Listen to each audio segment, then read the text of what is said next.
We cannot be clashing like this, inciting for violence, harassing Jewish people, harassing successful people, bringing the Hamas nightmare into the American soil, globalizing the intifada, globalizing the chaos. Well, these are very dangerous terms that we don't know what we're talking about. From the river to the sea. They don't understand that back in 1987, when people start chanting from the river to the sea, violence followed just shortly after that. And this is my childhood trauma. And when I saw the people chanting from the river to the sea, I knew we were in trouble. Hello, everybody. I had the opportunity today to talk to Mr. Mosab Hassan Yousef, who's a very complicated person. He spent a lot of his life north of Jerusalem. His father is Sheikh Hassan Yousef, who's a co-founder of Hamas. He told me that he loved his father, but came to believe that his orientation in the world was deeply misguided. He said the same thing about his culture in general. He had a very brutal childhood. He grew up during a sequence of intifadas, became conversant with bloodshed and the death of children at a very early age in his life, and that isn't the worst of it by a large margin. He started to work for the Israeli intelligence in 1997. He was born in 1978 and was a very reliable source for them in relationship to the doings of Hamas. He involved himself in the prevention of suicide bombings, most particularly. We talked quite broadly about the situation in the Middle East, about the culture that he was raised in, about the transformation of his attitude towards Israel as a state, the Israelis as people, his understanding of what constituted Palestine, and the general situation in the Middle East. It's a very intense interview, to say the least. I suppose part of what I walked away from it concluding was that,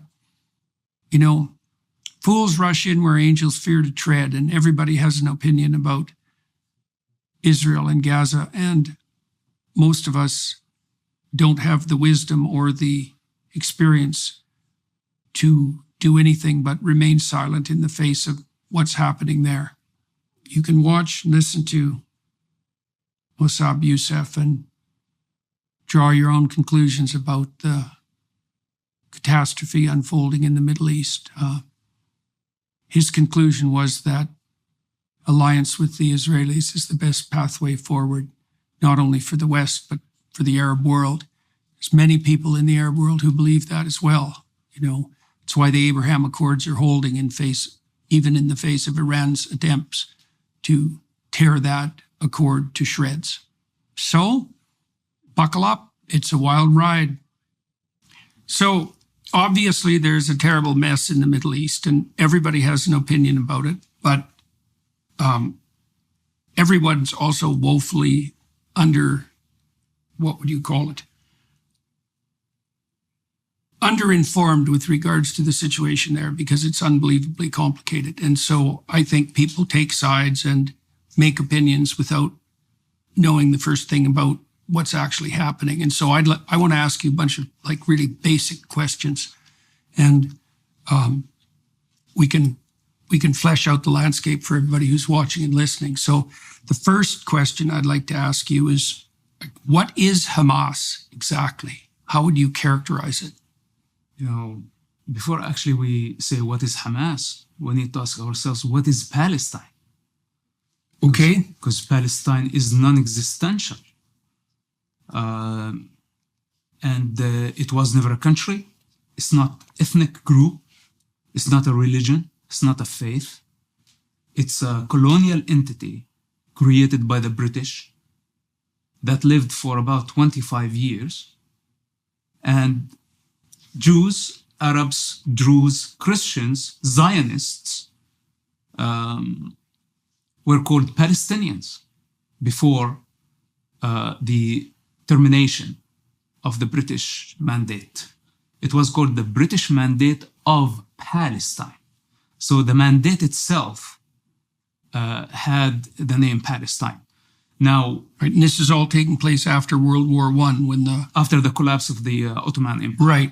Right. So the empire collapses. There's questions about how the political boundaries should be drawn. The British establish this state known as Palestine. And so what should people think about that exactly? Like, what do you think people should think about the fact that the British were involved? I mean, they won World War I and the Ottoman Empire collapsed. So there was some mopping up to do, and often those things are done in a hurry and with less than optimal information, let's say. Yes. Well, the Ottoman Empire continued for about 400 years. During that time, they ethnically cleansed the Jewish people from their land, which explains why the Jewish people were all over the place. After World War I and all the atrocities and the persecution of the Jewish people, they felt the need to seek a refuge, and the homeland was the best option for the Jewish people. Now, this led to clashes between the colonizer, which was the British Empire, and the Jewish people. The Jewish people fought for their independence and they shed blood in the process. Also, the Arabs did the same. In 1948, when the United Nations divided the land, given the opportunity to the Jews and the Arabs to build and establish their own states, the Jews declared their independence, but the Arabs declared war against the Jews. And I think this is a very important point to understand. There was no such a thing as Palestine. And when we talk about the British Mandate of Palestine, it was never a state. It was just a transitional period from the collapse of the Ottoman Empire to the termination of the British Mandate. And that was less than 28 years. So that termination was in 1948? In 1947. Okay. So why, in your estimation, weren't two states established at that time? A state for the Palestinian Arabs and a state for the Jews? From Muslim point of view, and this is where it gets tricky, this is where nobody wants to talk about the ideological religious dimension of this war. From Islamic point of view, the Al-Aqsa Mosque and the surrounding areas does not define boundary. The surrounding areas could be 100 miles, could be 500 miles. It's an Islamic trust that no Muslim leader has the authority to give it away to the non-Muslims. So when the Jewish people returned to their homeland, the Muslims outraged. And that's the most fundamental reason and motive for the Arabs and Muslims to fight against Israel, because they consider that territory as an Islamic land. Right, and that's the mosque that's built on what was the Temple Mount.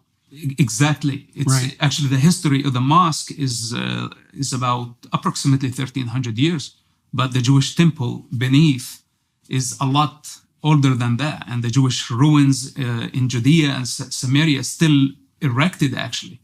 And the Jewish people have overwhelming evidence of artifacts and archaeology that support their existence over centuries, millennia.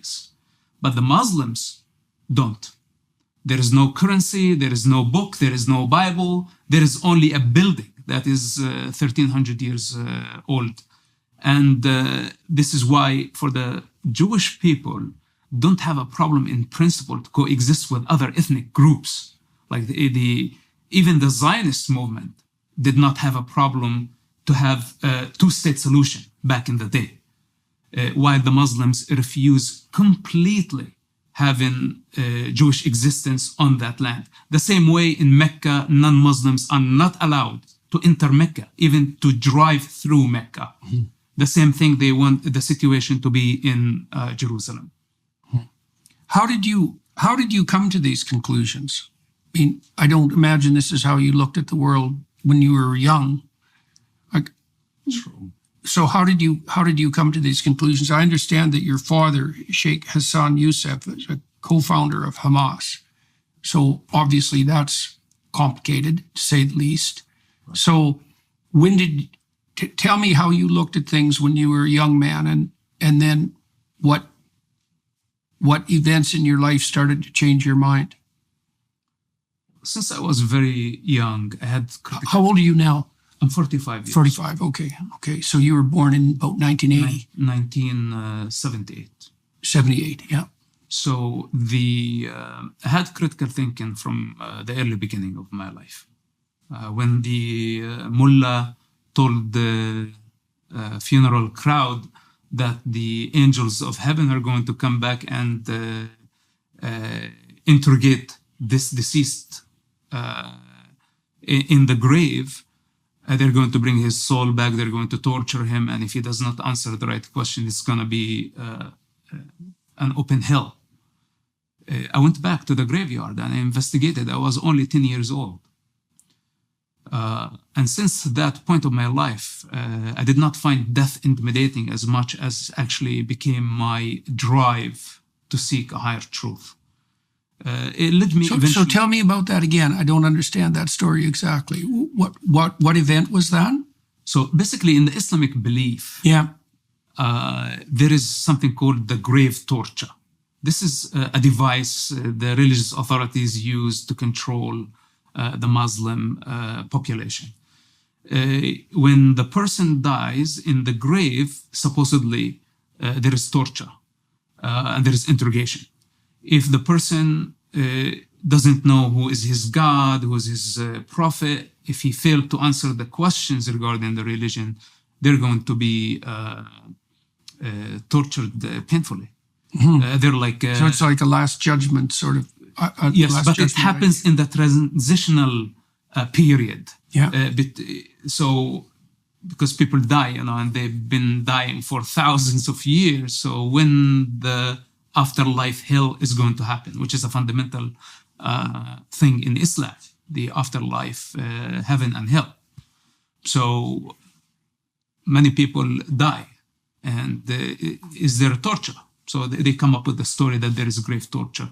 Whether Muhammad said this or not, but it's widely believed in the Islamic faith. And many people were afraid. When I was very young, I asked all my friends to go back with me to the cemetery, and none of them agreed. And when I went back, I was terrified. Eventually, I did not hear any screaming, any torture, and I put my ear to the ground, trying to listen. You did this alone? I did this alone because none of my friends would come back with me to the graveyard. It's terrifying. Is this during the day? It was during the day. During the day. But eventually, I found my peace even at nighttime. And this might sound a bit psychic, but I reached the point that was my challenge to myself, where was I able to lay down in an open grave and look at the stars at midnight. How old were you when you did that? I was maybe 12, 13 years old. What do you think drove you to do that? It's my fear of death. Yeah. Because the entire culture... Usually people avoid it, though, rather than confronting it. Well, it sounds strange, but this is when I made peace with death. And this is actually what empowered me throughout my journey. Right, so that's very young when you did that. Yes. How many times did you go visit a grave? So basically, we were just next to the graveyard. And this is not actually the most important thing of observing death and having an early age encounter with death. That the first Palestinian Intifada started when I was living in that neighborhood. So... And you were living where exactly? Right next to the cemetery. Okay. So here is the cemetery wall, and here's my bed. Okay, and where are you geographically located at that point? That's Ramallah and Al-Bira, to the north of Jerusalem. Okay. It's so you're the capital of what's the Palestinian Authority. Okay. Basically. Okay. So you're north of Jerusalem. Yes. All right. But we were at the heart of the conflict. And now all the bloodshed, all the youngsters who got shot during the first Palestinian Intifada were buried next door. So I guarantee you that there is no one in that conflict that witnessed firsthand bloodshed as much as I did as a child. Hundreds of people were buried next door, whether they died naturally or they died because of the conflict, or internal conflict between Hamas and Fatah, where they shot each other or stabbed each other. So the entire conflict was displayed in front of my eyes as a child. And I couldn't find a stronger motive. Why are we suffering? Why are we dying? And who's doing this to us? Of course, the narrative on the Palestinian street that this is Israel, this is the Jewish people killing us. And as a child, I did not have the power to discern, to see a higher truth. How could I? It's the same thing with the children now in Gaza. They suffer the consequences of war, but they don't realize or understand how the war originated. So in that situation, I had the trauma of the first Palestinian Intifada, and all the memories stay with me. This is what empowers me to carry on. And that was when that would have been 1987. 87, okay. 1987 to 1992, 1993. What's the definition of Intifada? Chaos. People call it uprising, but the very definition, not only of Intifada, of Palestine, very similar definitions. It's chaos, it's disorder, it's anti-establishment. How does it arise? Or simply Yasser Arafat sitting in Tunisia. This is supposed to be the father of the Palestinian revolution. The same Yasser Arafat who died with like $4 billion. That a lot Yasser more. Arafat? A lot more. Yasser Arafat was an Egyptian con artist. He was born in Egypt with an Egyptian accent. It was so obvious to know that he's Egyptian, but everybody was in denial that he's Palestinian, and he is the father of the Palestinian revolution. After they were kicked out of Jordan, of Lebanon, and they ended up in Tunisia, some 2,000 miles away, they came up with the idea to engineer the Intifada. They wanted trouble, but from within. They knew that this could be a lot more effective than trying to destroy Israel from outside. And they sent children to die. This has been their mechanism, their strategy. And who's they? When I say they, all those who are complicit in this continuous crime, all those who sacrifice children for power and for money. It's a fundamental part of that culture. We have to understand this. First was the ideological dimension that I told you about. Then sacrificing children is not something that makes them feel guilty. It's acceptable in that culture. So now, as a student, masked men used to come, and we were just 5th and 6th grade. We were very young. And they would force all students to evacuate the school. They paralyzed the educational system. They paralyzed economy, transportation, and they wanted complete chaos. And until today, I ask myself, if you were fighting against Israel, why would you stop the education and the economy and all other aspects of the Arab life in the West Bank? This is what Intifada means. So instead of going to school, we stayed at home for the first 2 or 3 years of the first Palestinian Intifada. We did not go to school. Now, instead, many of the children got engaged in stone throwing, and this became our game. I was part of that game. And many of my friends got shot in the process, throwing stones at the IDF or what we used to call them settlers, just clashing. Of course, many civilians got hurt in the process. So they did not want us to go to schools, and I did not understand why. What about the economy? What about the people who were forced to shut down their stores? And if they did not obey, they became traitors. And in the morning, they came back to their stores and they were burnt down to ashes. So by the means of intimidation, Yasser Arafat sitting in luxury, like Haniya today sitting in luxury in Qatar. And what's in common between all these con artists? That they were outsiders, living outside, while they wanted the children to die on their behalf. Because what really globalized the Intifada or the Palestinian cause is the children. During the first Palestinian Intifada, when the world saw a child in the face of a modern army, and that was outrageous, and everybody sympathized with the cause. So how did the leaders of the Intifada benefit personally from putting children on the front line? What's the money pipeline precisely? I mean, Arafat ended up with an absolute bloody fortune, like an insane fortune, and I know the same thing is happening, but how exactly is that monetized? It's the suffering of children produces an influx of foreign aid that's then pocketed, essentially? Yes, because on one hand, they delegitimize Israel. Israel become a child killer. Right.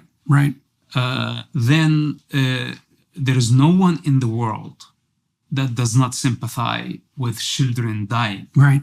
So there is no more destructive or powerful weapon in the hands of a corrupt revolution that don't want to fight. They don't have the courage to actually fight in combat, but they prefer that their children would die on their behalf.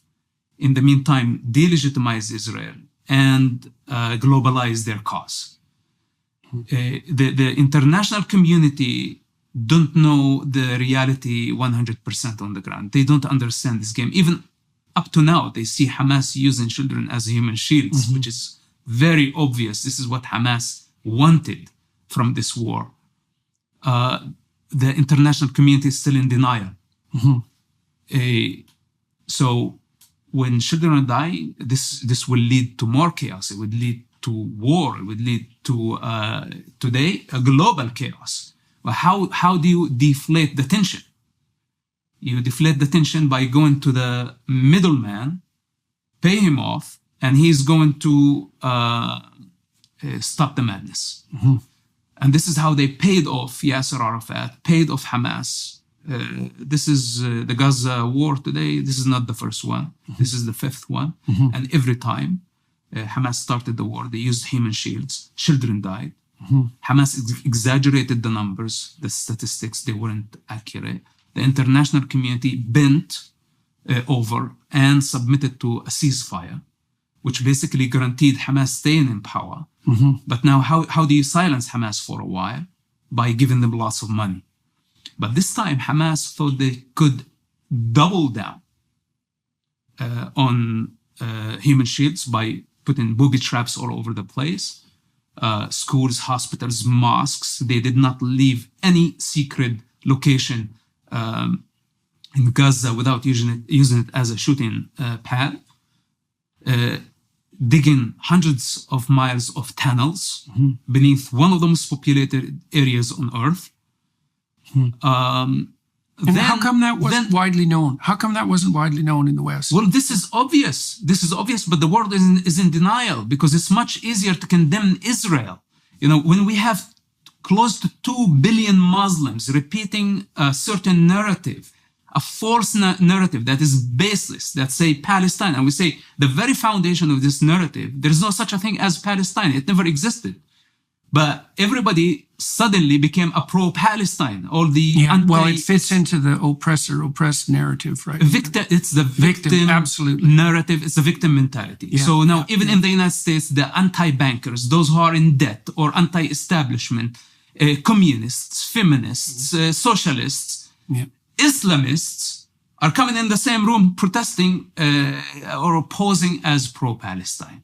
Well, what is Palestine? Well, you are extreme opposites that you should not be in the same avenue at all.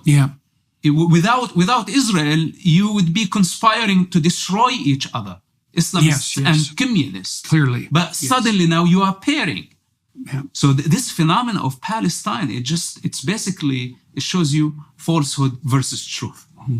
And well, there's something really fundamental to that victim-victimizer narrative, right? That's underlying all of this. And if you can tap into that, then you get you certainly get all the left-wing radicals on your side instantly, because they're, of course, 100% bought into the victim-victimizer narrative. And it enables them to explain the world and also to be moral, because all you have to do is identify with the hypothetical victim. The thing I see happening in Palestine, and you can clear up any misconceptions on my part, is like, I've thought for decades that the Palestinians are sacrificial victims for any outside powers that want to delegitimize Israel. And it doesn't matter how many Palestinians die, because they're essentially expendable. And that seems to me particularly true in relationship to Iran. So it's completely in Iran's fundamental interest to foment this chaos that you described. It's not in the best interest of the Palestinians in anything like the medium to long run, but it doesn't matter as long as the trouble keeps occurring. It's hard on Israel. It's hard on the United States. It helps Iran maintain its iron grip. It obviously seems to me obvious that many people in the Arab world are waking up to that, have woken up to that. I think that's why the Abraham Accords have more or less held through this, because there are powerful forces allied against Iran, most fundamentally, but it's in their best interest to keep the misery in Palestine going as long as it possibly can. And my suspicions are that what happened on October 7th was command directly, please, feel free to disagree with me, but this is how it looks to me, is that the Iranians decided that it was time to stir the pot, and they produced this massacre, and they hoped they'd provoke Israel into exactly the sort of reaction that Israel is having, and that Israel would take the threat extraordinarily seriously and move in. And as their military victory mounted, public opinion would turn against them, and it would fragment the Abraham Accords. I suspect that was their plan. What do you think about that? Is that in accordance with your understanding of the situation? Absolutely. This is Iran's attempt to actually rearrange the region. Right. But I don't want to go too far. That also China and Russia have ambition of reshaping the world. Yes. Changing the world order. Yes. But we don't want to go too far. No, because God only knows how that's going to turn out. But it's basically Iran, Russia, China. They made it very clear that they don't want the United States monopoly over power. They want to change the world order. Yeah. Putin understands. He understands completely what it really meant for Hamas to go and ethnically cleanse 20 Jewish communities. And it was not coincidental right after the Ukraine-Russian war, where all the attention was at Europe. And we saw after what happened in Gaza, nobody talked about Ukraine. Right. When you bring the three major religions and make them clash somehow. Hamas was the trigger. Probably, I doubt that Hamas understand the KGB and Putin's play, but they are part of it. And Putin is complicit in this situation. So Iran does not act on its own in this situation. So Iran does not act on its own. When they launched, for example, hundreds of ballistic missiles in the 21st century, this is a major attack I haven't witnessed this in our lifetime, maybe during the Iraqi war, but it was not on this scale. So anyway, yes, these people don't care for the global security. They are irresponsible. And worse than this, that we have experience with the communists, or let's say communist Islamic ideologies, that they reached a dead end. They failed. The communist Islamic model did not bear fruit. It did not emancipate humanity. It did not solve the human problem. And they still insist on replacing capitalism. Yeah. I don't think capitalism is the perfect solution, but it's the better option for sure. So anyway, they're insisting, and they want this to keep going. And when we have a weak leadership, with due respect, the Biden administration is not showing leadership. And in the Muslim culture, the Arab culture, they don't understand tolerance. There is no such a thing. Not in the Muslim consciousness. Maybe forgiveness, but not tolerance. And tolerance is mostly perceived as weakness. And I speak as someone who grew up in that culture. So every time, when Trump was there, for example, everybody was terrified of him, unpredictable.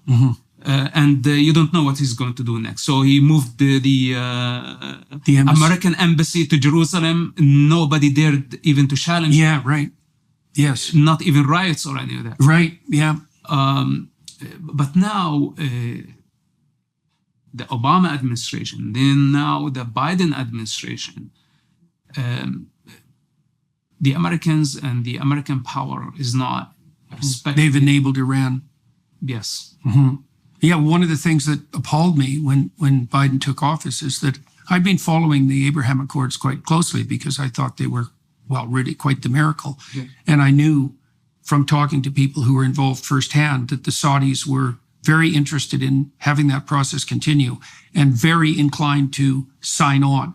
And my sense with the Biden administration was that that got scuttled because the Democrats were completely unwilling to give Trump any credit for anything he did during his administration. And I thought that was absolutely unforgivable because it would have been, and the Democrats could have pulled this off. They could have brought Saudi Arabia into the Abraham Accords, and they squandered the opportunity. And that's a complete catastrophe as far as I'm concerned, an unforgivable catastrophe. And, here we are now as a consequence of it, at least in part. Let's go back to when you were 13. I want to pick up the thread of that story. Okay, so you're seeing all this catastrophe, this chaos that you described that redounds to the benefit of the con men who are running the show, for example, and that is there to delegitimize Israel and the United States and to redound to the credit, let's say, of the Iranians operating in the background. You're seeing all the consequences of this firsthand. You decide that for a variety of complicated reasons, you decide that you're going to face your fear of death. You have this graveyard next. You're going there to investigate and to experiment. What was the consequence of doing that for you? And then how does that tie in with your transformation of worldview over time?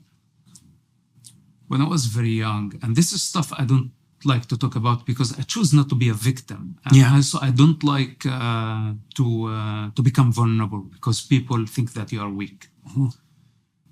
Stuff that I don't have to talk about, but I think there is no way around it. Because many people ask, what motivates you and where are you coming from? When I was very, very young, I was raped. In a culture that would kill the rapist, but also they would kill the rape victim. So I never told anybody about that story. I never got any support. And how old were you? I was 5 or 6 years old when that happened. Now, I had to heal on my own, and it was a hell of a journey in a society that did not have mercy, that they preferred that I would disappear so I don't bring shame on them. Right. And I witnessed so many women being killed after being raped that the father would prefer to kill his daughter to bury the shame with her, not to have to face the society that his daughter was raped. What type of mentality is this? What type of religion is this? And this is not just a culture.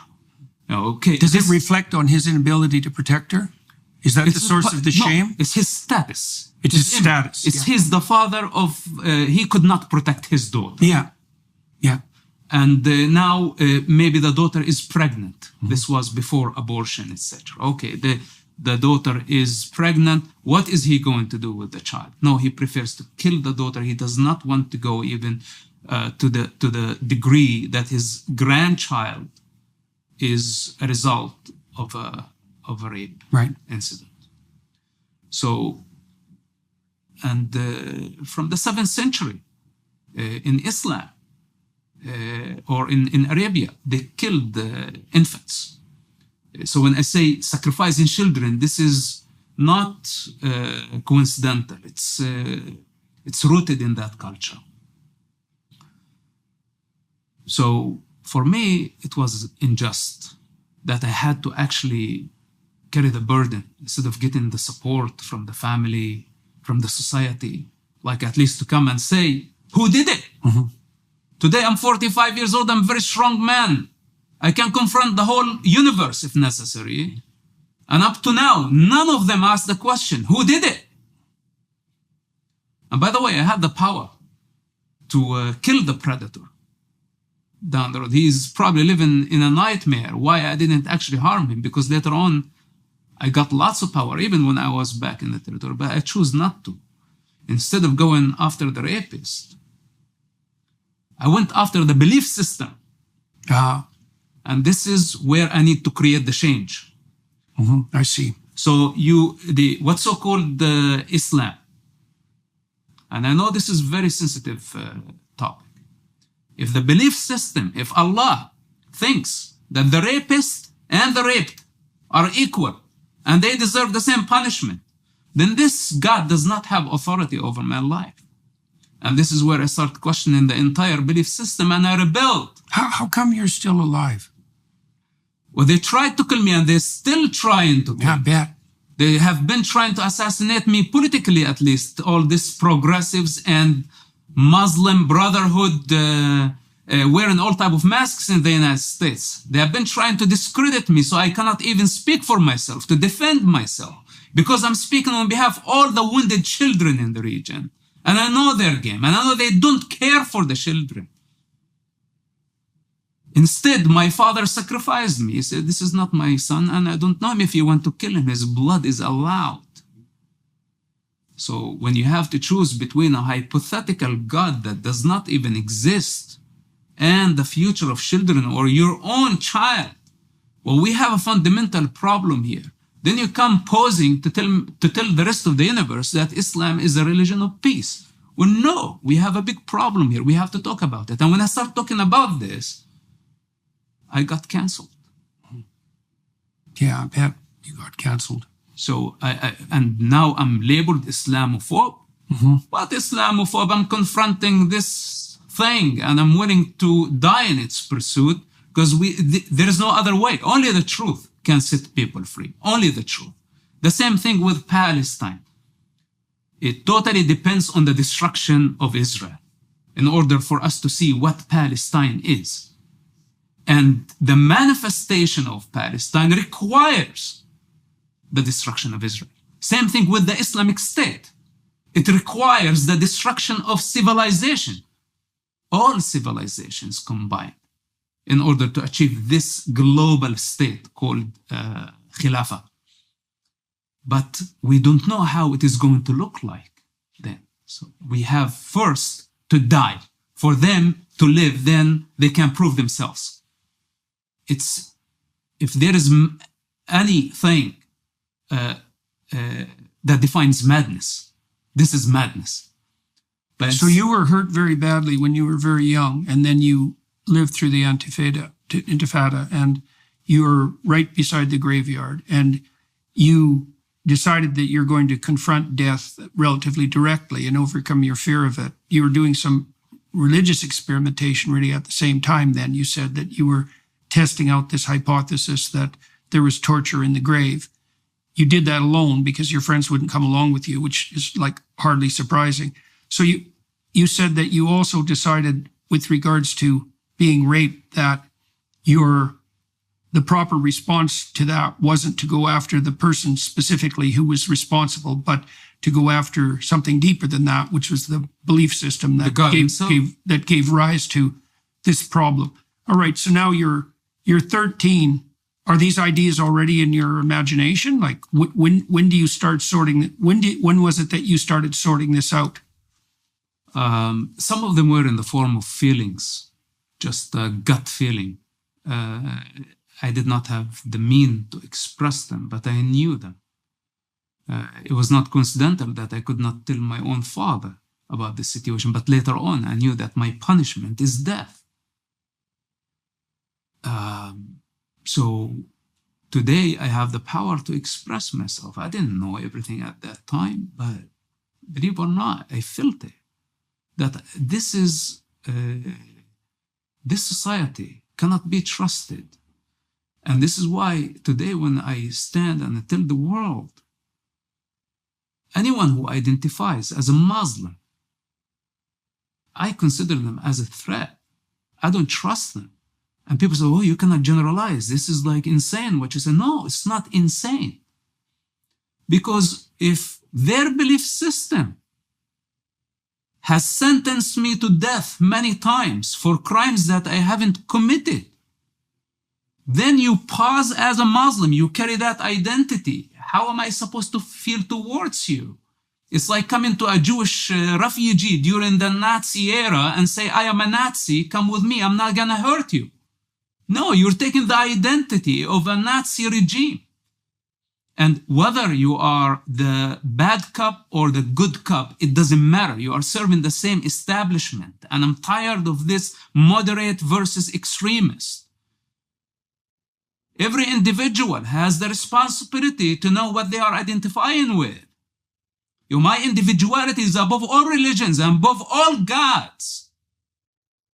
I don't accept to just take a label for myself, not knowing what I'm getting myself involved into, because only my parents pushed that religious identity on me. And if I am at that level of consciousness, then how can I trust you with anything? I cannot trust you with my woman. I cannot trust you with my property. I cannot trust you with my money. I cannot trust you being even close to me. Because you don't qualify. You don't know your individuality. You are unpredictable. You can be friendly now, but 5 minutes later you can be a part of a crowd and you are going to show me your tusks. You might bite me. So then I have a problem. Okay, what do you make of moves on the part of countries like the UAE and the other countries that are involved in the Abraham Accords, let's say, because that it looks to me like that's a pathway forward, much different than the pathway laid out in Iran, that holds out the possibility of something like a rapprochement between, let's say, Christianity, Judaism, and Islam. Do you see any hope on that side of things? Yes.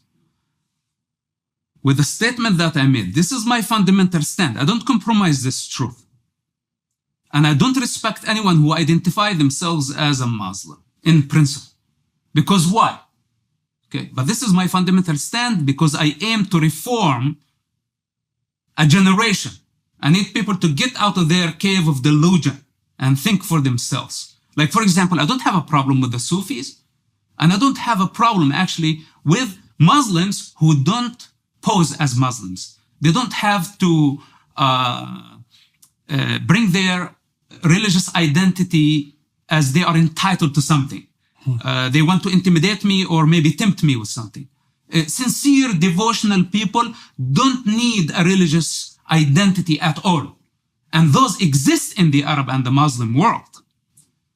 But also hypocrisy is the other side of the coin. I just did a seminar on the Gospels with some scholars, the same group that I walked through the story of Exodus with.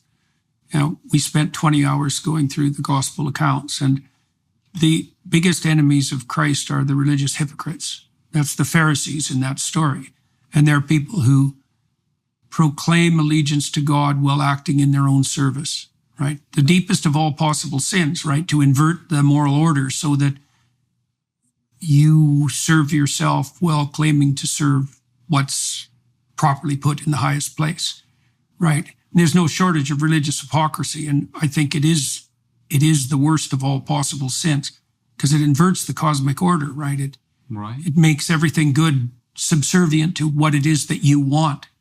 And that can be, obviously, that's a problem faced by any religious system because any religious system can become overrun with hypocrites. But that's really what you're pointing to, is the distinction between hypocrisy and... It says in the Gospels that you shouldn't let your left hand know what your right hand is doing. And what that really means is that it's something like practice your devotion in solitude and secrecy and don't trumpet it. Don't make a show of it. The activists in the West are exactly the same sort of people, right? They're wearing their morality on a stick. Look how good I am because I'm on the right side. Has nothing to do with them organizing their lives in any sense of the word. All they have to do is proclaim allegiance to the victim and they're on the top of the moral order. Regardless of who they have to crawl in bed with to manage that particular stunt, which is what we're seeing everywhere in the West at the moment, after October 7th, obviously. And all this moral decay, of course, there's in common. It's a human condition. This is why we're saying if we want to see the new man, if we want to integrate to a higher state of consciousness, then we need to drop this political correctness. What's the difference? It's the same thing. It's the same game. Yeah. I was born in that That's belief. why they end up on the same side. And I was born in that belief, like at least when it comes to me. I don't have the right to criticize my own belief system. And if I do, it becomes hateful speech. Who says this?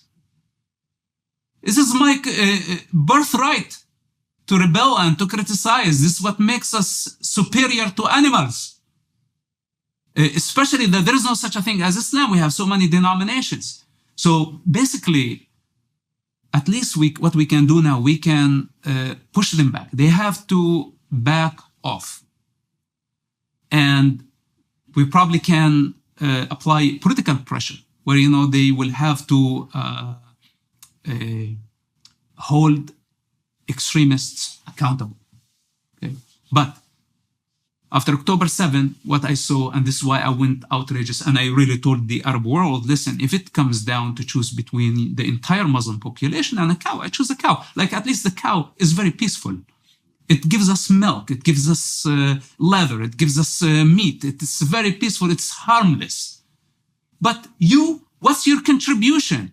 And now we have this global crisis where a minority, religious minority being persecuted, suffering ethnic cleansing on October 7, and instead of siding with truth to say that this does not represent us as a Muslim world, instead they have been weaponizing their religious identity against this religious minority that is most creative with the greatest contribution to life. And I don't see, this is the blueprint of our society. I mean, I cannot imagine the Western civilization or our civilization without the Jews. How do you account for the fact that the Abraham Accords haven't collapsed? I mean, they haven't, right? They've held. And that's, again, that seems to me to be a very positive thing. I mean, I think you could make a case that perhaps the people who are on the Abraham Accord side of the world could have been more forthright in their defense of Israel after October 7th. But at least the whole bloody process hasn't collapsed. I mean, that's what Iran was hoping for. It's not collapsed. And I think it is going to be rejuvenated after this war because it's in the interest of everybody. Yes. And now the thing is, Israel is showing everyone that violence is a dead end. So what I am hoping for, that I don't know if we have to go to the point where we have to deal with Iran and Hezbollah, and this war could be a lot longer than people expecting. But eventually, the Middle East is going to reach the point, especially Muslims and Arabs, that violence is a dead end. We are not going to tolerate violence. You want to worship the stone, worship it as much as you want, but don't throw it at me. Don't dare to throw it at me, because I will retaliate. And this was the final resort, the use of force. After exhausting every possibility with Islamists, with the Muslim Brotherhood especially, which is Hamas, there is no difference. Now that they learned the lesson, they can stay in their delusion. It's not my responsibility to go and try to pull them out of their cave. But if they choose to act on it and manifest their delusion in the form of violence, in the form of terrorism, then we have very tough warriors, and we are going to fight. I personally am fighting for my very existence. I'm not an expert on the topic. They want me to cease to exist. Hence my relationship and my understanding of Israel. Because Israel didn't do anything wrong to the Arabs and to the Jews, except, just being who they are. And they want them to cease to exist. This is how I feel, why I feel with Israel. There's no difference. We are in the same situation where I didn't commit a crime against my people. I didn't commit a crime against anyone. Even later on, when I collaborated with Israel in the intelligence service, my main goal was to just stop the madness, stop suicide bombers from targeting civilians indiscriminately. This was my goal. This was my moral compass. I didn't do it because of a national motivation. Sleep is the foundation for our mental and physical health. In other words, you've got to have a consistent nighttime routine to function at your best. But if you're struggling with sleep, then you've got to check out Beam. Beam isn't your run-of-the-mill sleep aid. It's a concoction carefully crafted to help you rest without the grogginess that often accompanies other sleep remedies. A bunch of us here at the Daily Wire count on Beam's Dream Powder to knock us out and sleep better through the night so we can show up ready for work the next day. Just mix Beam Dream into hot water or milk, stir or froth, and then enjoy before bedtime. Then wake up feeling refreshed without the next day grogginess caused by other sleep products. Dream contains a powerful all-natural blend of reishi, magnesium, L-theanine, apigenin, and melatonin to help you fall asleep, stay asleep, and wake up refreshed. And with it now being available in delicious flavors like cinnamon cocoa, chocolate peanut butter, and mint chip, better sleep has never tasted better. And today, listeners of this show can get a special discount on Beam's Dream Powder. Get up to 40% off for a limited time when you go to shopbeam.com/Peterson and use code Peterson at checkout. That's shopbeam.com/Peterson and use code Peterson for up to 40% off. But I still became a traitor. I say, why you label me as a traitor? Why you condemn me to death? I did not only save Jewish life, I saved also Palestinian lives. I saved my father's life and other Hamas leaders' lives. Believe it or not, for 10 years, I don't have blood on my hands. I did not take part of killing any human being. Throughout 10 years of war and chaos and bloodshed, working around the clock to save people from their madness, trying to just juggle with the whole situation. I was very young, and I almost got killed so many times in the process. Sitting in a room full of explosives with potential suicide bombers, 19 years old, discussing who's going to die first. That kind of situation. And I am trying, how can I stop this kid from killing so many other people? This is not about treason. It's about pro-life. This is what we were doing. Yet, a society that praised suicide bombing attacks, praised death, because blinded with hatred towards the Jewish people. That, by the way, they don't know nothing about the Jewish history. They don't know nothing about the Jewish suffering. They are not willing to study about the Holocaust. Instead, they're teaching people the wrong and the false narrative, and this is how they guarantee to stay in this victimhood for eternity. So basically, it's so complicated, in my matrix that I learned a lot about myself, and I fought the good fight. But right now, I reached a point that I don't need to explain to anybody anything. There is a volcano inside me that is about to erupt, and I don't care what people are going to say. Whether they're going to say mad, crazy, out of control, they can say whatever they want. We have to eradicate Hamas. We have to finish Islamists. There is no room for savages in our civilization. And anyone who poses a threat against innocent civilians don't have equal rights. It's as simple as that. And all the voices coming from the United States say, hey, Palestinians, give the Palestinians equal rights. I say, no. First, I want to see equal responsibility. Show me equal responsibility, then we can discuss equal rights. But you don't compare savages to decent civilians or to decent civilized people who know their responsibility towards themselves and towards their neighbor. And compare, say, hey, Israel is democracy, why you treat the Palestinians in such manner? Well, there is no such a thing as Palestine to begin with. And the entire social structure need to be studied before we decide what Palestine is, because it's not a nation. Just political gangs fighting against each other, finding Israel as a common enemy. And when Israel is not there, they will kill each other, I promise you that. So what happens to you at 13? Walk me through your life from 13 onward to the point where you start working with the Israelis. So just walk me through that whole biography. So that was the first Palestinian Intifada. Yeah. But it looks like I developed so many disorders because of the traumas of childhood. And instead, a society that can understand a child and what's going on, what they did, they beat me up. Everybody. From the Hamas leaders, to my parents, to the teachers at school, to the principal, to the other kids in the streets. Everywhere I went. At some point, I got beaten up by a mob. In fact, in my life, I got beaten up by a mob multiple times to the point where I went unconscious. And why were you a target of that sort of violence? I was just troublemaker. And I'm still a troublemaker. It's one of my best qualities. So basically, they wanted me to behave accordingly, according the religious laws and the cultural laws. But I didn't know I was behaving that way. I just wanted to rebel. There was lots of anger inside me. And there is still lots of anger. So what were you doing that was causing trouble? I broke the rules. At the mosque, I played. I just was very playful kid. And they wanted me to just not do anything. If I ran in the mosque, once the imam at the mosque lift me up above his head and throw me flat on my back, where I lost my breath. And in other occasion, I was whipped by a Hamas leader with the electric cable to the point I lost consciousness. How old were you? Between the 10 and 18 years old, this is like where the brutality of the society took place. So if I was only a rape victim when I was very young, I would say, okay, that was one event. But come on.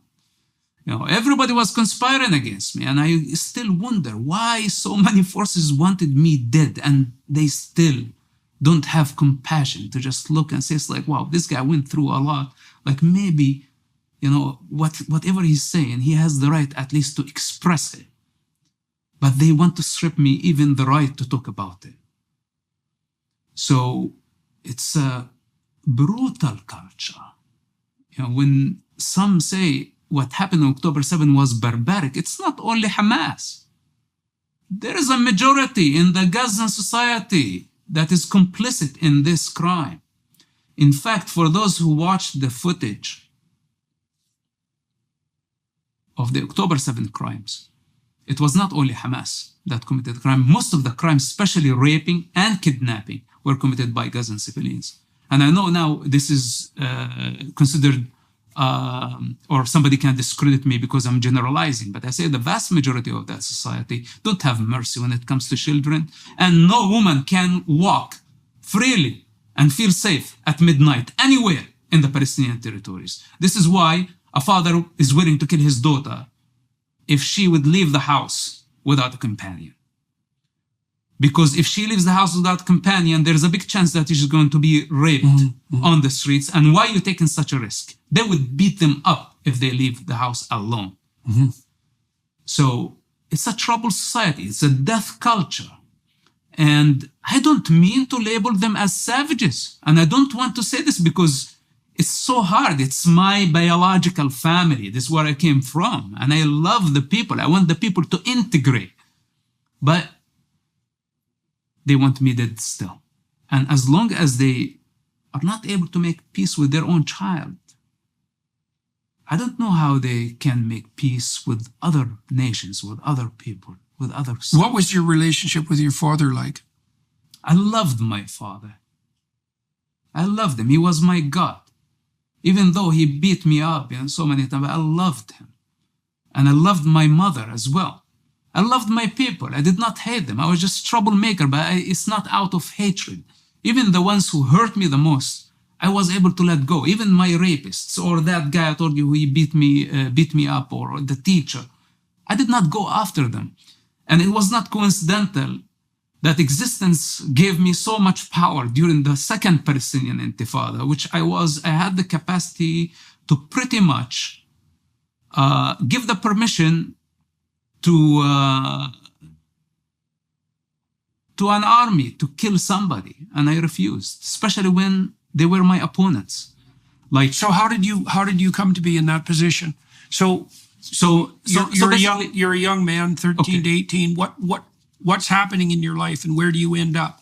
So basically, at the age of 18, the gap between me and that society was really wide.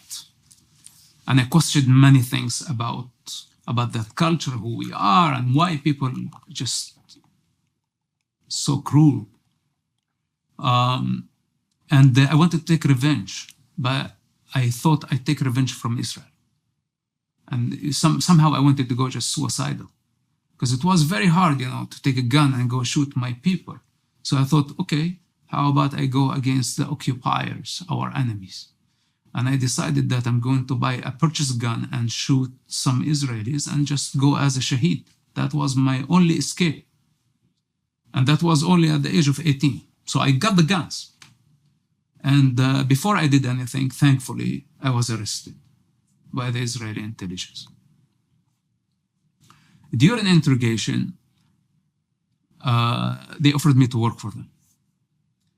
And I thought it was an opportunity to actually say yes and destroy them from within. On one hand, I would be released from prison, and I would have a lot more information, a lot more power, and I can do something against them. Because there was no way for any intelligence service to buy me, let's say by money or by intimidation or any of that. So that was actually my real motive, and it's described in detail in my books. But instead of releasing me, they said, you must go to prison. If we release you, people will get suspicious and you will get killed. So I ended up going to prison for 16 months. This was my first imprisonment. In prison, I told Hamas about this encounter with the Israeli intelligence.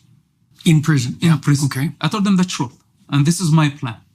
But they said, is this everything? I said, this is everything. They said, no, you write more. So there is nothing else. So who's your handler? What's your mission? It's like they did not give me any mission. Hamas became suspicious of me. Instead of helping me, I became a suspect. But my father is one of the founders of the movement. So they could not torture me. But in the meantime, they were torturing hundreds of other prisoners for suspicion of collaborating with Israel. Dozens were killed during that time, and hundreds were tortured. They destroyed their lives completely, and they were brutal. Some of this was taking place in the prison you were in? In prison, all of it. All of it, I see. Okay. So I'm talking about the 16 months of a nightmare beyond anyone's imagination, where I am a suspect, but they are not touching me. While everyone else, everyone around me is being tortured and killed for 16 months. And I was wondering, is my turn going to come? But because of my father's status and their hypocrisy, and of course their shame, they did not do anything to me. But the thing is, up to that point, I did not betray. I just told them the truth, not under pressure. I thought, they could help me, that this is my plan. And this is how things went wrong. between me and Hamas to the core. When I was released from prison after 16 months, Hamas followed up outside prison. My father was still in prison, but different Israeli prison at that time. So he wasn't there to protect me. And I was outraged. Was he in prison with you? No. My father was in a high security prison. I was in like more of a jail. Okay. So he wasn't inside prison to protect me. And when I was released, he was still in Israeli prison. My father spent some 30 years of his life in Israeli prisons. So now outside the prison, Hamas is coming after me to say, just keep us posted what's going on. And now I don't want to say blackmailing me, but in the human nature, the handler of Hamas found opportunity actually to take a total advantage. He wanted me to become somehow like his bitch. Mm-hmm. And I was in a situation I preferred to die. I did not betray my people. I don't have any intention to betray anybody. I was thought that, we're fighting against occupation and this is the way to just become a shaheed and exit all this tragedy for good. So I was going suicidal. I did not mean, to sell my people for money. So the only refuge was left on the table is to actually go to the Israeli intelligence and ask them for help. From Hamas this time. Because Hamas... What were they requiring of you, the Hamas handler? What was being required of you? The moment they put you at defense and you are in a society like this, where everything is ruled based on shame and honor, it's the most shameful thing. They can ask you to do whatever they want you to do. And it's up to the individual. It's not even to the Hamas movement. So, and they're going to hold it against you for eternity. What kind of life is this? Mm-hmm.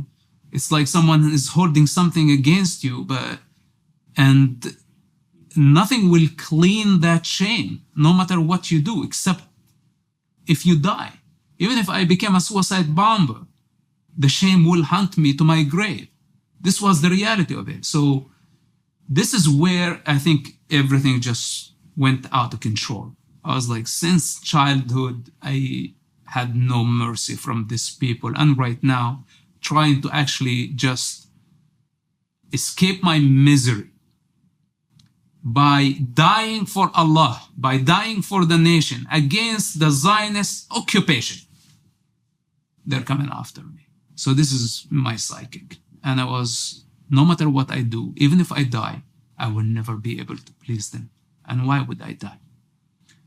So in the first encounter with the Israeli intelligence, I told them the whole truth. How did you make contact with them? They made a contact with me. After I was released from prison, this was the original plan, wasn't it? Yeah, okay, yeah. So after I was released from prison, they contacted me. And in the first meeting, I asked them, why didn't you come to help the people who were tortured in prison? If you now want me really to work for you, you abandoned money. You abandoned me. They said, none of these people who were tortured and killed had any relationship with the Israeli intelligence. It's all in Hamas' head. The handler said, I have been working with the agency for 18 years. One asset in our district was cut in the action, and this man still alive in the United States, and he gave me the name of that person. He said, this is the only one, this is the only true story. The hundreds of others who have been killed had no relation. They are all innocent people. Well, if he was telling me the truth, this is even more disastrous. And I decided to go to the go back to the second meeting and the third meeting, and every meeting they were just building me up. I was so broken. Building you up in what way? Building me up in education, conversation, open conversation about who they are, what they do. And So this is when your political attitude started to switch, your attitude towards history. Not yet. This was just the early beginning. Okay. It was the early beginning. Because simply, they said, here's money. You go back to school. And they gave me enough money, exact amount that pays for my school. Mm-hmm. And when I needed to do anything financial, they said, not possible. We cannot give you any amount of money, because if we give you money and you cannot prove where you got this money from, they will kill you. So they said, you only go to school. Oh, what's my mission? There is no mission. There was no gun. There is no go spy. What school did you go? So did you go back to high school? So I went back to the high school. I graduated from high school, but also they wanted me to go to college, and I graduated 4 years college. And during that entire time, they funded my education only. And there was no other deal than that. There was no other deal. Why did they do that? Because this is how they work. And this is how the Israeli intelligence work. They say, from the beginning, they said, listen, we don't work with losers. It doesn't matter. Like, the fact that you are son of a Hamas leader does not qualify you. You must be like us. You need to think like us, and you need to be a part of your society, and you need to be productive. You cannot be a loser. If you are a loser, you will not gain the respect of your own society. And they did a long process of fooling Hamas that we don't have a relationship. That included, some attack on our house, some arrests in the future, all type of illusion orchestrated by the Israeli intelligence to just convince the society that I was a wanted person at some point, that there was no way in the world that I had a relationship with the Israeli intelligence, especially when Hamas started building their trust with me again, and I had top secrets of the movement, but the Israelis did not act upon my intelligence or my information to just keep Hamas feeling safe for as long as possible. So part of the building me up, it was, we had hundreds of meetings, and they showed me many of the values. For example, when we got into operation later on, civilians were involved. We avoid civilians every time. The civilian involvement was a big concern for the agency. And I was really surprised, because I thought that the wisdom on the Palestinian street, that the Israelis will give you poison to put in the town's water. They will give you a gun to shoot your own people. They will make you rape women and take footage of them so you can blackmail them. They will, all type of crazy stories that it had nothing in reality. And I was on my own. They never connect me with anyone else. And after my college, this is, I think, was the period where I was ready to do something good for myself. What did you take in college? I studied history. In what aspect of history? It was history and social studies. But I studied world history, Middle East history, the history of religion. Mm-hmm. Of course, you cannot cover everything in 4 years, but I did as much as I could, and I was very interested in the topic. If you're always on the lookout for products to boost your immune strength and gut health, you need to check out Armra. Armra is the gift that keeps on giving. It'll help strengthen your skin, lungs, and gut barriers, optimize your microbiome, and activate cellular performance to revive whole body health. Armra products are not just effective, they're also your trusted companions. They're clean, safe, and have a solid foundation of extensive research. Manufactured under the most stringent testing and quality standards in CGMP and FDA certified facilities, Armra is a brand you can rely on. Every day, chemicals, pollutants, pathogens, and processed ingredients pose a threat to our mental and physical well-being. The need for protection is more pressing than ever. If you want to give Armra a try, they have a special offer for Jordan's listeners. Right now, you'll receive 15% off your first order. Go to tryarmra.com/Jordan or enter Jordan at checkout to get 15% off your first order. tryarmra.com/Jordan. That's tryarmra.com/Jordan or enter code Jordan at checkout. So what did what did your education change for you? Education was just the first step. I had to educate myself. Like, for example, while I was in prison, I studied English. I memorized Oxford Dictionary. I was reading 16 hours a day. And I spent lots of time in Israeli prison. This is how I spent my time. When I was released, I opened up to Christianity, especially the Bible. And the Bible had a huge impact on my life, especially, the New Testament and the teachings of Christ, which to me, it's not Christianity as much as Christ consciousness. It's a advanced state of consciousness. And the challenge of love thy enemy. Mm-hmm.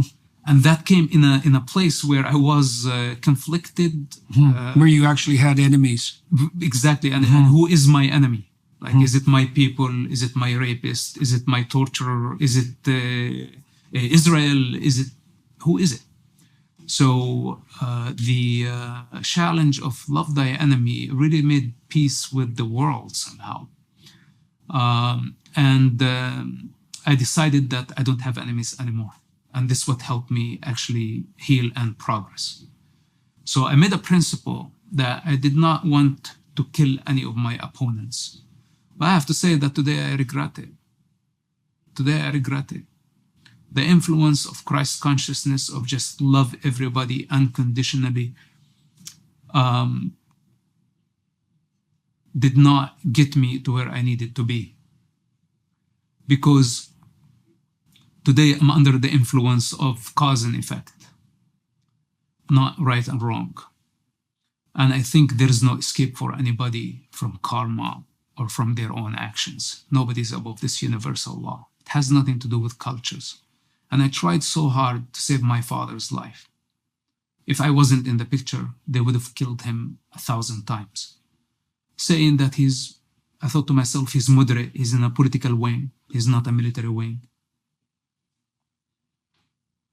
But this is the problem of, this is a moderate and this is extremist. Then you go into this rabbit hole and you never find your way out. I thought to myself, no.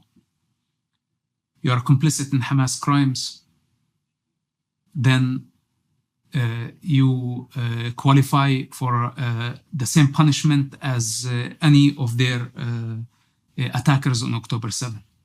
And this is why I had to take a moral stand and say, all Hamas leaders must be executed. What happened on October 7 was a capital crime. A genocide cannot be taken lightly. This is not just an act of resistance. To wipe out 20 plus communities based on their ethnic background, based on their religion, is not an act of resistance, is not justified. Killing babies, killing children, raping women, kidnapping hostages, killing animals, burning trees. Nothing gets worse than this. And it requires capital crime. And I had the thought, what about my father, who I loved very much, who disowned me 14 years ago? I never gave up on him. I was like always, in my heart, this is my father, I love you. Whatever, you did necessary to just shun me and throw me to the mouth of death, it's no problem. As long as you are okay. But after October 7, I had to make a very difficult choice, because this is where or when we have to draw the line. All of us are connected to a certain interest, that this is a family relationship, this is a love relationship, my relationship to this property, my personal interest to a certain degree. Hence, we compromise the truth. Even though the obvious truth that what happened on October 7 is wrong, it doesn't matter. If Muslims did it, they are wrong. I don't care. If they are Buddhist, if they are Americans, it doesn't matter who they are. It was wrong. and I take the moral stand. My father is complicit in this, and especially when I saw him on the top of a demonstration supporting Hamas in our town in Ramallah, this was the moment that I thought, he's not my father anymore. Cannot be. And the hostage situation was very hard, that I didn't know how Israel is going to bring those hostages back. And Hamas want mass murderers to be released. Happened to be same people who were torturing prisoners on my watch, and happened to be the same mass murderers who carried suicide bombing attacks during the Second Palestinian Intifada, like Ibrahim Hamid and Abdullah al-Barghouti, people I knew personally. These people, Hamas is asking to release. And we cannot release them. We cannot put them back to the streets for innocent hostages. Such impossible situation. So my suggestion, and this is, again, you know, I knew the Israeli government will not do that. But I give them the permission to execute all these mass murderers, because if they were executed from the beginning, Hamas would have not kidnapped a 1-year-old hostage asking for their release. But then what about my father, my own father? Is he an exception? He could not be an exception. No one can be an exception if they are complicit in a genocide. So this is where, you know, since October 7, it just as chaotic as it is in the Middle East, and my life also is chaotic, and I don't have way around it. To see the Muslim population weaponizing their religious identity against the Jewish as a religious minority. And I have known the Jewish people for about 27 years now. Actually, my relationship with the Jewish nation is a lot deeper than my relation with the Muslim nation. It's a lot longer, a lot deeper. Many of the Jewish mothers throughout this journey, they took me in. You know, a country, a nation that really gave me so much support. I'm not talking about financial support as much as like sincere concern for my well-being. I've been to hundreds of Jewish families, Shabbat dinners. I have adopted nephews, Jewish nephews, that they're fighting in Gaza today. So in the face of such a situation, how can I abandon the Jewish people? Those are my people right now. And the Arabs also, the Arab children, I see myself, this is me. And I see how the predators, the pro-Palestine and the Hamas billionaires and the other criminals taking advantage of the situation on a global scale. I find myself just fighting at so many fronts that it makes out of me an absolute mad person. So your education was paid for by the Israeli intelligence agency, and you started to question your concept of their work, and then you broadened your education formally. How is it that you worked for the Israeli intelligence organization? How did that come about, and what sort of work did you do? So, because you said to begin with, they were just paying for your education, and you were talking to them, right. And you were learning that they were different than you thought. Yes, and I was also very young at that point. Things became serious at the beginning of the Second Palestinian Intifada. And that was, so the beginning of this journey with the Israeli intelligence started in 1996. The Second Palestinian Intifada started in 2000, right before 9/11. So I was already towards the end of my school, and I knew enough about Hamas, about the Palestinian Authority. And it happened that I was part of Yasser Arafat meetings. And I was part of other Palestinian factions meetings, Islamic Jihad, Fatah, and my relation based on my father's public status. I was able to go pretty much anywhere I wanted to go. And people knew me from my childhood, even though I was troublemaker, you know, at that time I was a lot more stable. And what position exactly did your father play or hold? So basically, my father's position, of course, is changing, but because of internal elections, and his status would never be revealed to the public, not even to Hamas members, because the voting for his status would be only limited to the Hamas leadership. At that time, I think he was from he maintained throughout his career with Hamas top leadership in the Hamas Shura Council, plus a huge chance that he's one of the founders of Hamas, but he never revealed that. I knew this from other Hamas leaders, but he would never reveal that information to me. Okay. They usually reveal this information after his death. So we're talking about he's not only a leader of the movement, he's also the spiritual leader of the movement. Today he could be the spiritual father of the movement. This is his significance. So not just logistical. And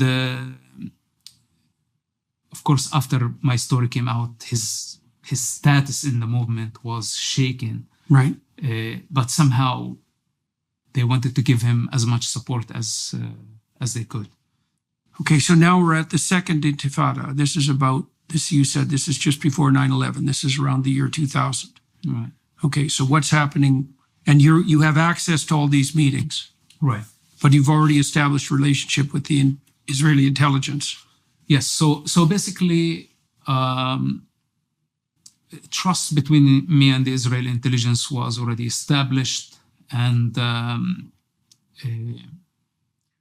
I was highly motivated to capture a suicide bomber before they reached their target. Israel was really struggling with this issue.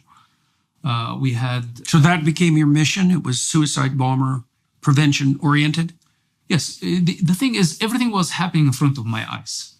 The only thing I just needed to set my intention. That do I want to do this job? Do I want to do this very difficult job or not? Because even though I established the relationship with the Israeli intelligence, but did not mean that I was forced to do anything. So I was in the mosque, I was in the meetings, I was in the safe houses, I was pretty much everywhere. And any strange encounter between two Hamas members, I was able to just detect that this is unusual. We have to look into it. Now, what was more important, that the Israeli intelligence had lots of information, but it would take an expert hours and hours to go through thousands of pages to come to a conclusion. For me, if I hear the story, I would come to the conclusion immediately. So I was able to piece the puzzle. And many people think that I was informant, like going and bringing information, but what they didn't realize, actually, the Israeli intelligence had the information already, and all I was just in a meeting, piecing the puzzle. And then when I go back to the society, I act based on what I know now from the meetings. The information, the intelligence that I received from the Shin Bet helped me navigate 1,000 times stronger than if I was only a son of Hamas leader. So I end up knowing about Hamas a lot more than what my father knew about Hamas operation. So being part of that culture and having whatever information, it made my position very, very strong, that I was able to reach a suicide bomber before they reached their target. How many times did you do that? Okay, and I hate to talk about this. Okay, I hate to talk about it because this is where I start playing the hero, and even in the book I avoid to talk about it, but I think right now it's inevitable because many people are trying to discredit my journey. And it's a vow, it's also that I'm supposed not to talk about operation and reveal the secrets of our work to the enemy.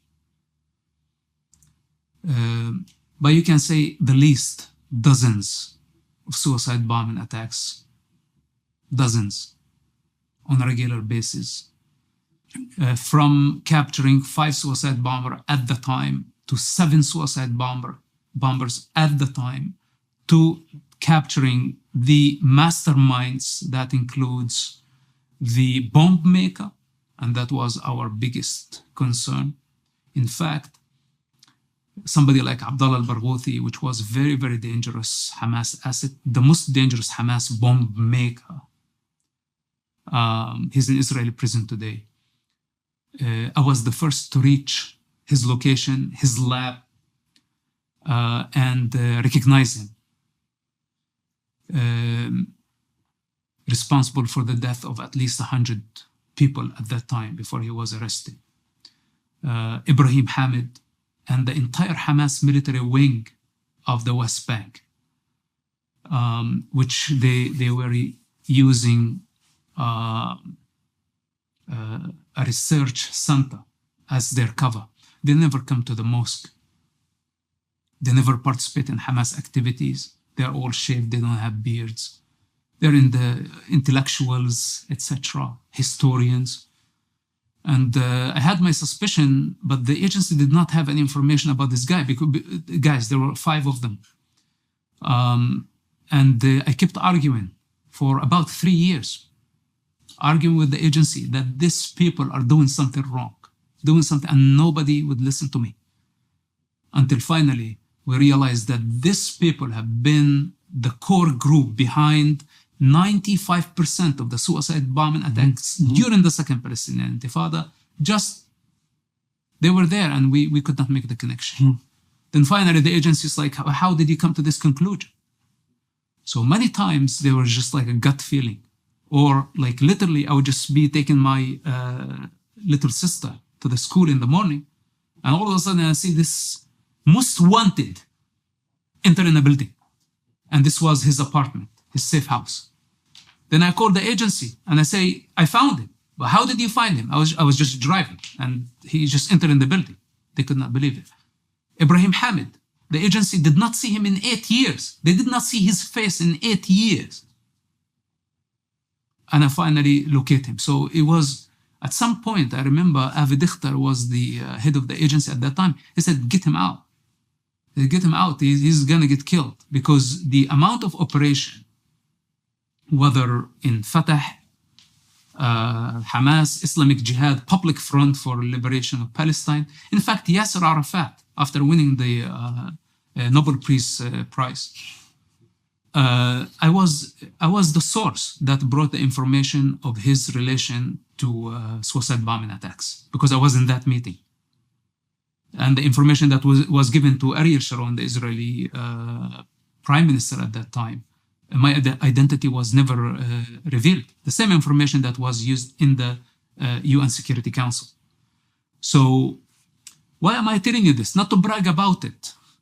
The amount of intelligence, my life was on the line every day, every single day during the Second Palestinian Intifada, all the way up to Hamas coup in Gaza. And I told the Israeli intelligence that Hamas is up to something. They said, but this is too much, it's too hard to believe. The Palestinian Authority has 35,000 police officers. Hamas has only 5,000. It's not possible for them to overthrow the Palestinian Authority. I told them, this is Hamas' plan, and this is what's going to happen. And that was 3 months before Hamas took over Gaza Strip. Okay, now, where it's going to get tricky. This is the stuff that I don't like to talk about. Nobody gave a damn. And 3 months later, Hamas was in power. And instead of destroying Hamas and not allowing them to grow, the world pressure against Israel, that this is an elections and Hamas won the elections and we have to accept them as a legitimate political party. And they just kept playing this game, and Israel agreed to go into their rabbit hole until Hamas became the power it became. And even from the first war with Hamas, Israel was determined to destroy Hamas completely. But the word came, ceasefire now. And we ceasefire, the first war, the second war, the third war, the fourth war. And every time they use children as human shields. And this time there is no way around it. You'll have to eradicate them. Otherwise, they will do a lot worse in the next war. How do you understand the relationship between Hamas and Iran? It's a very weird and awkward relationship because Shia and Sunni, they hate each other. And so there is a bloody history between both sects. But it's in Iran's interest to destabilize the region. And they find in Hamas a device. They give Hamas billions of dollars. But Why do you think the Americans, especially the Democrats, why do you think they can't see this?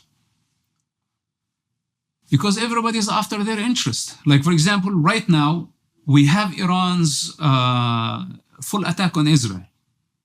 Ballistic missiles, etc. Okay, we downed many of those, and the United States helped the UK, other NATO countries. This is amazing. Arab states. Arab states. Okay, this is great. But are we supposed to be a defense? Is this the best we could do? That we just stand at defense, the superpower? I would destroy the Iranian nuclear program immediately. This is what I called from day one. I said the most adequate response to October 7 is the destruction of Iran's nuclear program. You cannot give a Muslim country a nuclear power. It was a big mistake to let Pakistan to become a nuclear power. This could lead to a global situation, a very ugly situation. They are not responsible. They are dictatorship. They are not accountable to anybody but Allah. How can you give them their interpretation of Allah? Of course, yeah. And how Allah itself, I don't want to say even interpretation, because Allah as is in the Quran is a very dangerous entity. So it's not a matter of misinterpretation that, the guy is a very good guy in the Quran and the Islamists or extremists see him as a bad guy. No, he is a bad guy. Sooner or later, the world is going to wake up on a disaster and realize what we are saying is the truth. So the United States is not doing their job. We have advanced weaponry, like, for example, the electromagnetic bomb. We'll drop one of these, paralyze their entire system. No civilians will die in this process. Just send them back to the Stone Age, and in the meantime, destroy their nuclear program. Show them, who is the boss. But instead, we are compromising so they can get access to our intellectual property and use our weapons against us. This is insanity. But why the Biden administration doing this? Because he's trying to please the voters. He's trying to please Rashida Tlaib. He's trying to please the LGBT. That's all part of that victimizer narrative. Yes, he's trying to please everybody. And I say, if strong leaders take risk. Take risk. Weak leaders try to please everybody. And I think this is a situation of this administration. You cannot please everybody. You cannot please Israel and please Rashida Tlaib simultaneously. You cannot. You need to choose. Who's my ally in this situation? Israel is a reliable ally and they are under attack, and they are protecting the American interests in the region. They are maintaining the stability of the region. I don't want to say the world. It's not just an ally. But then they come and accuse America of giving support to Israel. Well, how much support Israel give the United States? How much support the Jewish population in the United States, American Jews, give the American Treasury from their tax money and in every aspect of economy. What conclusions did you draw about the Jewish society in Israel as you became more and more familiar with its nature? Yeah, well, first of all, it's democracy. That it's a diverse society. There are the Muslims, there are the Jews, the Christians, there are human rights. One of the things that was just unbelievable during the Second Palestinian Intifada, when a building collapsed, and there were clashes on the checkpoints everywhere, shooting at soldiers, and it was very dangerous for the Israelis to enter the city of Ramallah. But when the building collapsed, we did not have rescue team, we did not have a fire department, because it's such a corrupt system that invested all the money in luxury and they never invest the money in infrastructure. So the dozens of workers stuck under the rubble and we cannot get them out.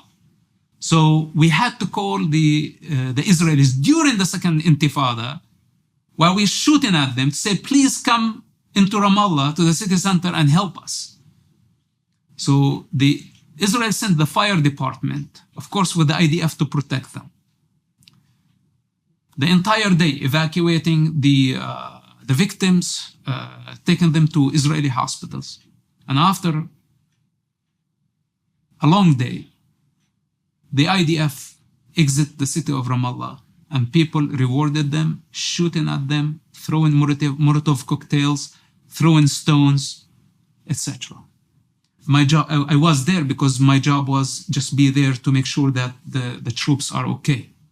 So the troops protecting the rescue team, I am there to make sure that the troops are okay, and the civilians of Ramallah are waiting for the troops to evacuate after helping the Palestinians by throwing stones, Molotov cocktails, and shooting at them. This type of events, it's just insane.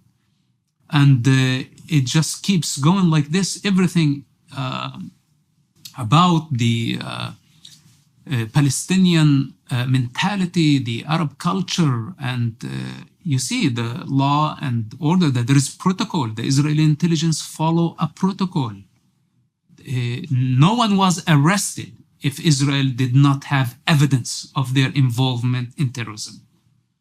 And no one was assassinated, especially the most dangerous terrorists that Israel could not arrest, that they were hiding in the city centers. That none of them were killed if they did not have direct relationship to suicide bombing attacks and they had blood on their hands. None. So you saw an organization that ran by rule of law. Absolutely, and there is no doubt about it. And this is why I'm heartbroken, because I know what's happening in Gaza right now really pushed Israel to the corner, that they had no other choice. And there was no possibility to avoid civilian casualties after October 7, because I know at their heart they would never hurt an innocent civilian. And they gave the... Why did you become convinced of that? Because in our operation, this is how we dealt with the situation. So you saw this firsthand? Yes.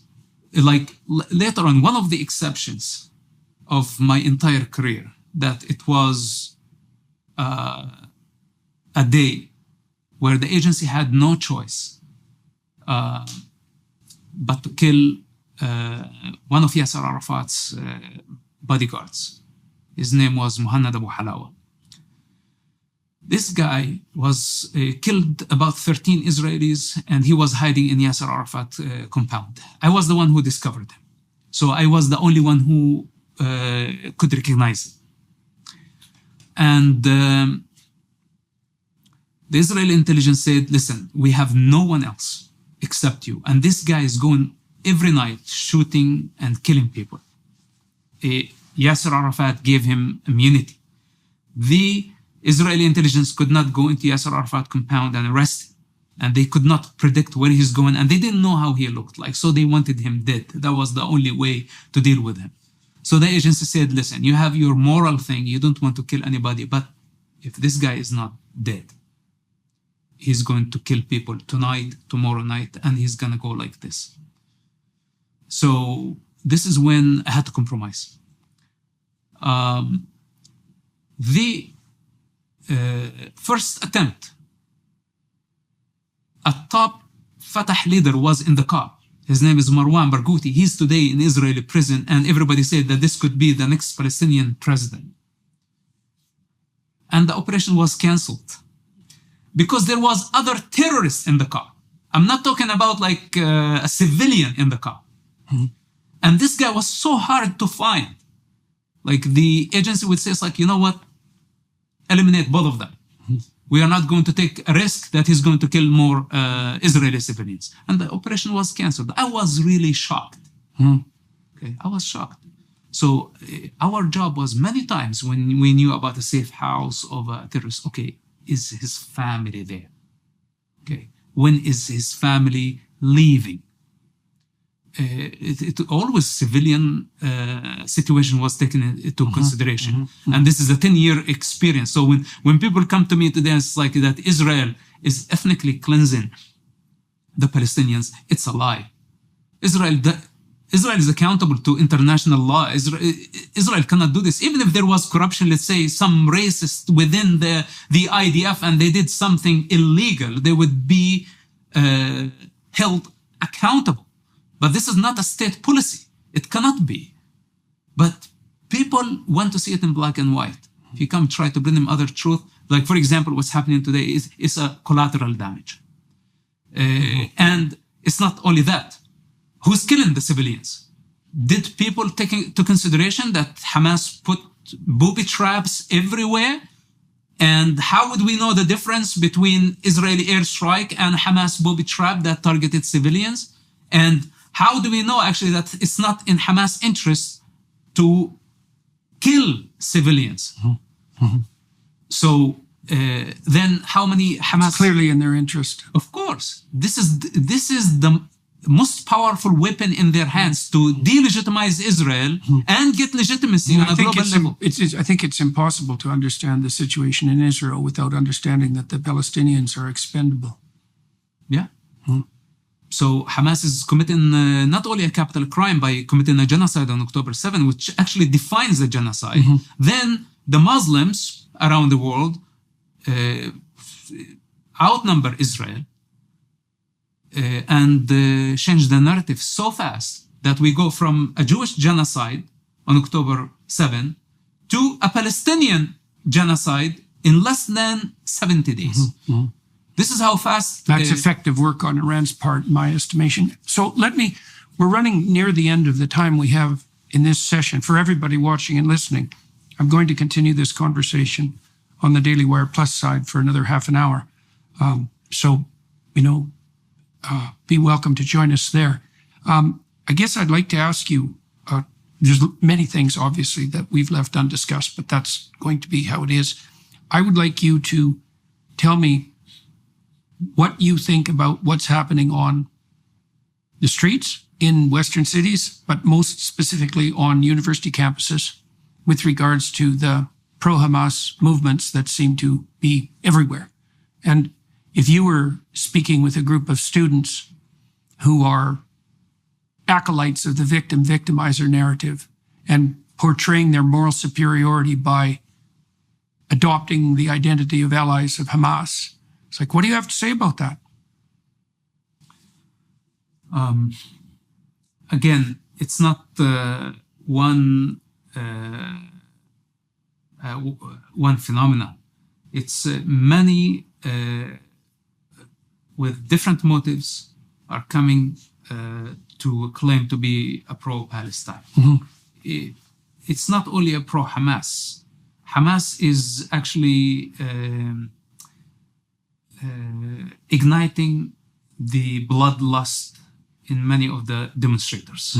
So when Hamas scores and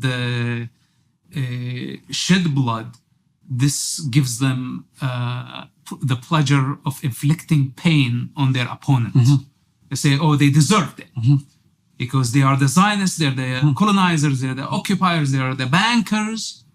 They are the ones who control the economy. Those are the ones we are in debt to.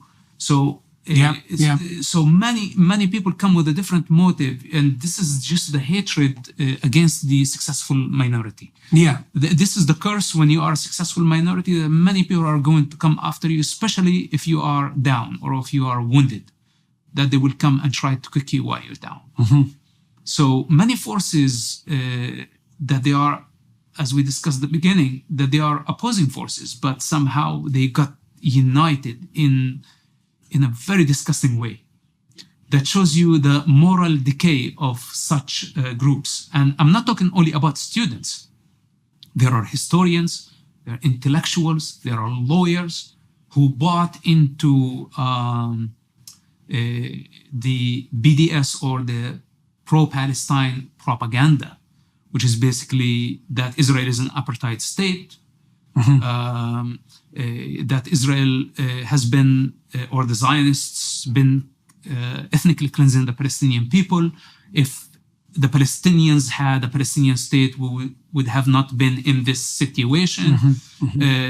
Hamas is a resistant group. So, and everybody project their hatred based on their intelligence and based on their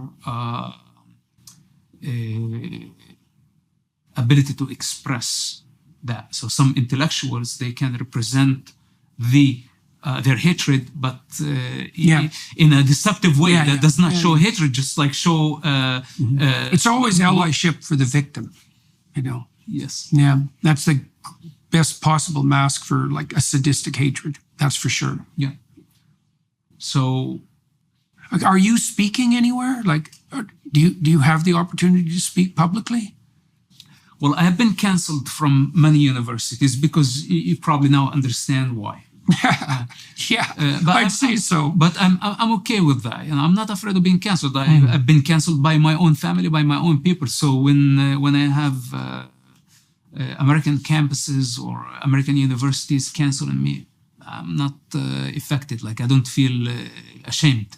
That oh my God, you know, this is a threat to my career. Because I never intend to make a career, you know, and I don't care about my public image as much as I care about where do I stand morally, and am I at peace with myself or not. But anyway, I find my way to speak to the students, and I challenge them.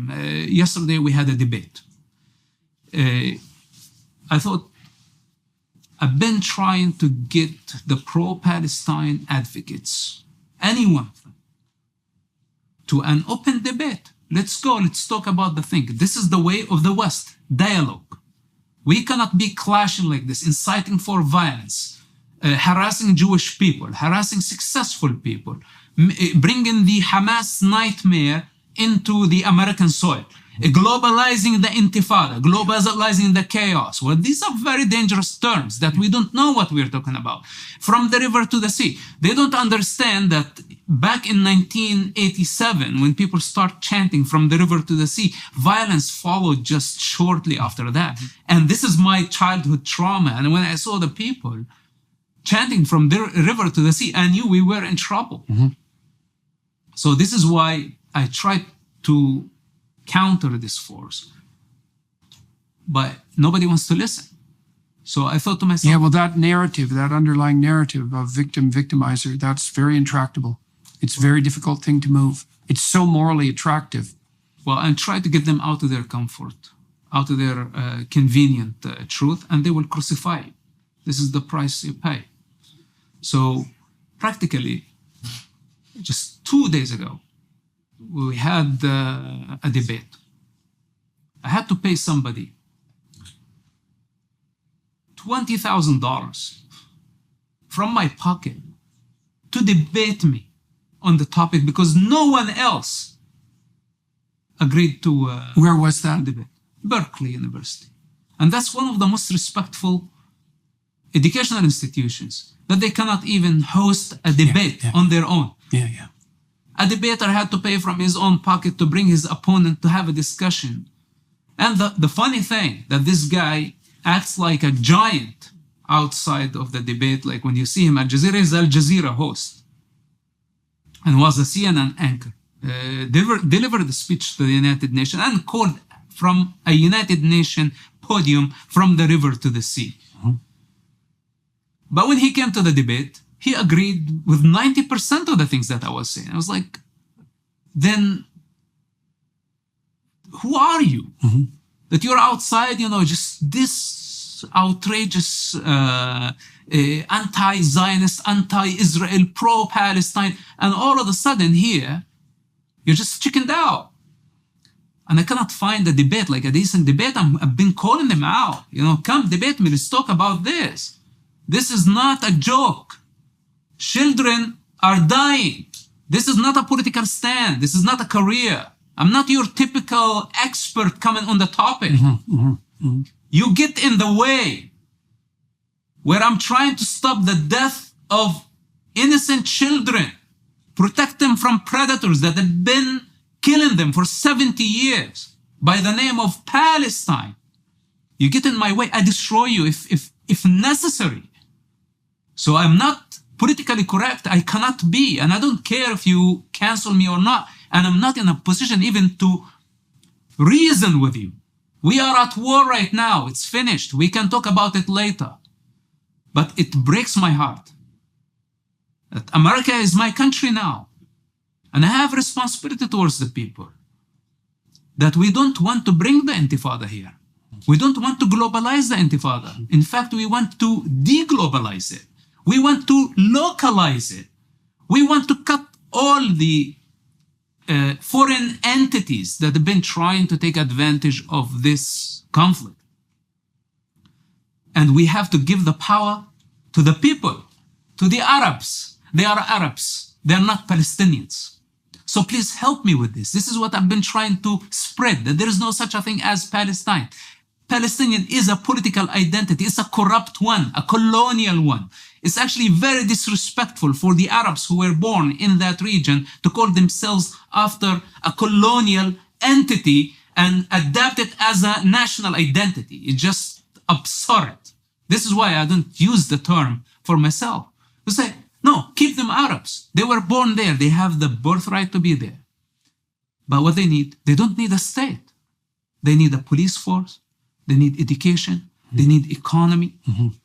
They need decent leadership that works towards building a nation. They need a civil constitution. They need to be friends with Israel and drop their stupid idea of destroying Israel because Israel is going nowhere. If they cannot see Israel as just the same way they see themselves, when they look at an Israeli child, like they see them as their own child, then we have a problem. We cannot justify the killing of Jewish children because they are Jewish. This is where I need this to be. And I don't want this whole nationalism, this whole Palestine. So, of course, when I see now globalizing the issue, bringing it to the States and making free Palestine, well, your Palestine is not a hostage in my basement. Stop saying free Palestine. You know, decent human beings, decent Americans would say free the hostages.